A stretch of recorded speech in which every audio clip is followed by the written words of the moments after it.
നമുക്കേ നല്ല വരാലിനെ കിട്ടി. ഞാൻ ചൂണ്ടയിട്ട് പിടിച്ചാൽ കേട്ടോ മാർക്കേന്ന്. അപ്പം അതിൻ്റെ തൊലി പൊളിച്ചുകൊണ്ടിരിക്കുക ഞാൻ.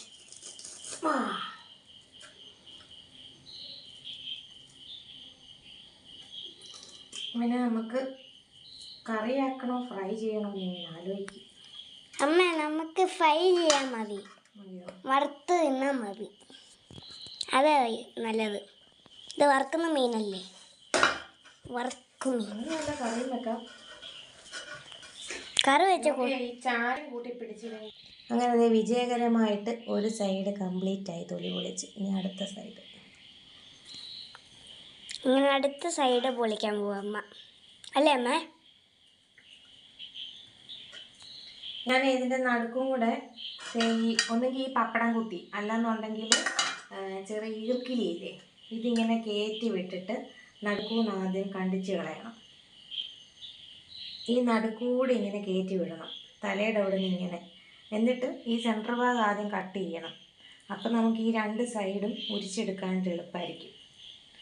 ഇത് തൊലി പൊളിച്ചില്ലെങ്കിൽ കുഴപ്പമില്ല കേട്ടോ. ചിലർ ഇത് അലക്കുകലയിലൊക്കെ ഇട്ട് ഉരച്ചെടുത്താലും മതി. പക്ഷേ എനിക്കെന്തോ ഇത് തൊലി കളയാഞ്ഞിട്ട് എന്തോ പോലെ. അപ്പോൾ തൊലി കളഞ്ഞേക്കാമെന്ന് വെച്ചു. ഇച്ചിരി പാടുള്ള പണിയാണെങ്കിൽ തൊലി കളഞ്ഞെടുക്കുന്നതാണ് നല്ലത്.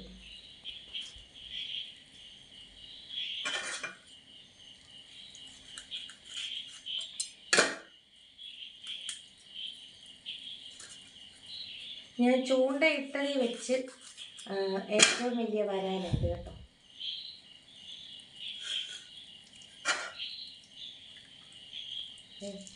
ഈസിയായിട്ട് നമുക്ക് തൊലി ഉതിർന്ന് കിട്ടും. കണ്ടോ? അങ്ങനെ രണ്ടാമത്തെ വശവും വിജയകരമായിട്ട് കംപ്ലീറ്റ് ആയി. ഇനിയൊന്നുമില്ല, അകത്തെ അഴുക്കൊക്കെ എടുത്ത് കളഞ്ഞിട്ട് നന്നായിട്ട് കഴുകി റെഡിയാക്കി എടുക്കുക.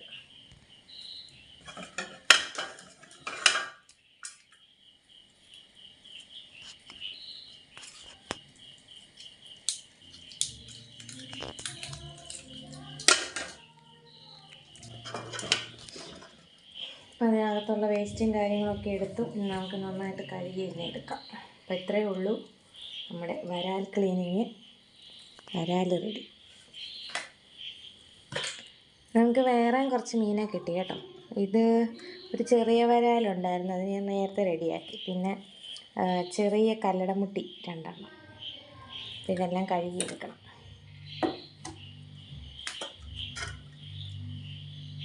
പനിനീരുണ്ട് കേട്ടോ, നമുക്ക് പനിനീരും കൂടെ എടുക്കാം.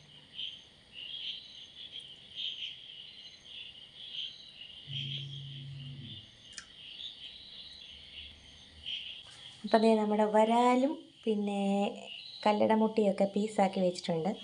അപ്പോൾ ഇത് ഈ വലിയ കഷ്ണങ്ങളൊക്കെ ചെറിയ കറിയാക്കാനും മറ്റേത് ഫ്രൈ ആക്കാമെന്ന് ഓർത്തു കേട്ടോ. അപ്പോൾ ഞാനിത് നേരത്തെ ഇങ്ങനെ വരാലൊന്നും കട്ട് ചെയ്തിട്ടൊന്നുമില്ല, അമ്മയായിരുന്നു വീട്ടിൽ കട്ട് ചെയ്യുന്നതൊക്കെ. ഇപ്പം ഞാൻ തന്നെ ചൂണ്ടയിട്ട് പിടിച്ചപ്പം എനിക്ക് ചെയ്യണമെന്ന് തോന്നി. അങ്ങനെ അമ്മയോട് ചോദിച്ച് പഠിച്ചൊക്കെ എങ്ങനെ ചെയ്താൽ കേട്ടോ. അപ്പം എന്തായാലും സക്സസ് ആയി.